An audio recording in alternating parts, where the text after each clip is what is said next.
Hi, my name's Julianne and I own Creative Nature. Creative Nature is a superfood company that does things like healthy snack bars, gluten-free superfoods that go on your porridge and your smoothies.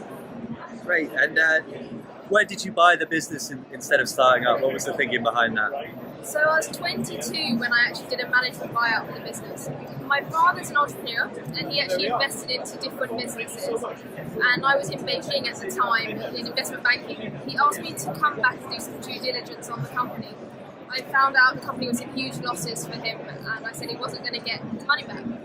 He then said to me, how about a management buyout? And I said, okay, let's look for buyers. I was like, I don't think the company's in a sellable position.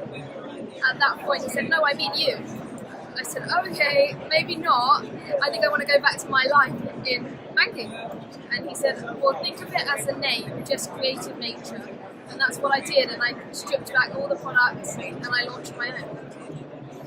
Brilliant. And you mentioned before about getting your first listing and kind of how important that was. Could you just tell us a bit about how you went about that and what it meant for the business? Yeah, my first listing actually came really surprisingly.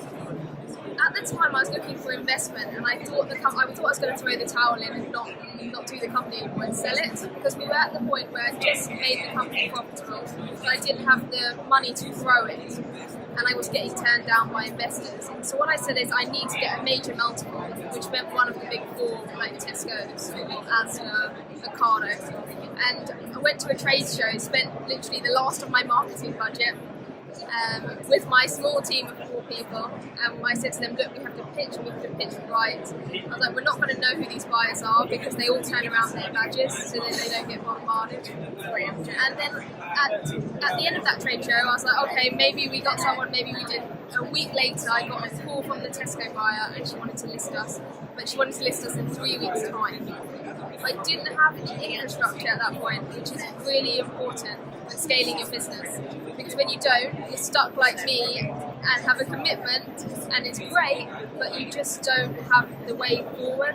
So I had family members, like sisters, boyfriends, everybody in, trying to help me label these thousands of products that were going out. And I didn't even have a forklift in the end. So that was another thing that we had to overcome, which my colleague had to pull pallets down the road. But in the end, with a lot of effort and a lot of commitment and the drive, with our Yes Team gene, we managed to launch in Tesco's. And the first thing I did, I ran to store, I scanned my products, and I actually bought my own product through the till.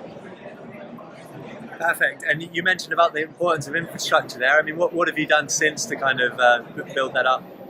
So now, for infrastructure in particular, we have actually got 2 warehouses on the go, one in Wales, and now we've scaled up even further and got one in Manchester, because we're now supplying people like Ocado, and that's growing at like 500% each month, which is great, but you have to have the infrastructure in place. Oh, wow. And what's next for the business then? I mean, you mentioned 2 warehouses. Any other investment plan? Yes, so we've actually just launched in Germany too, into 200 stores, and I've just got back from a trip from Milan to launch products over there. So yeah, we're now taking it into Europe. Okay, and finally, what's kind of the most important lesson you'd give to other entrepreneurs that are looking at going through the process and those kind of stages of business that you've been through? My number one lesson I think I would give to entrepreneurs is time management.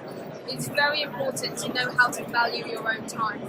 I spent a lot of time doing invoicing instead of paying someone, and during that time I could have paid someone £15 and got all the invoicing done, but instead I was insisting on doing it myself because I wanted to wear all the hats in my company. And it's costing me valuable time. Was 3 hours of my time really worth £15? I don't think so. You really need to know what number to put on your time and whether you can use that time to bring in more business and grow it.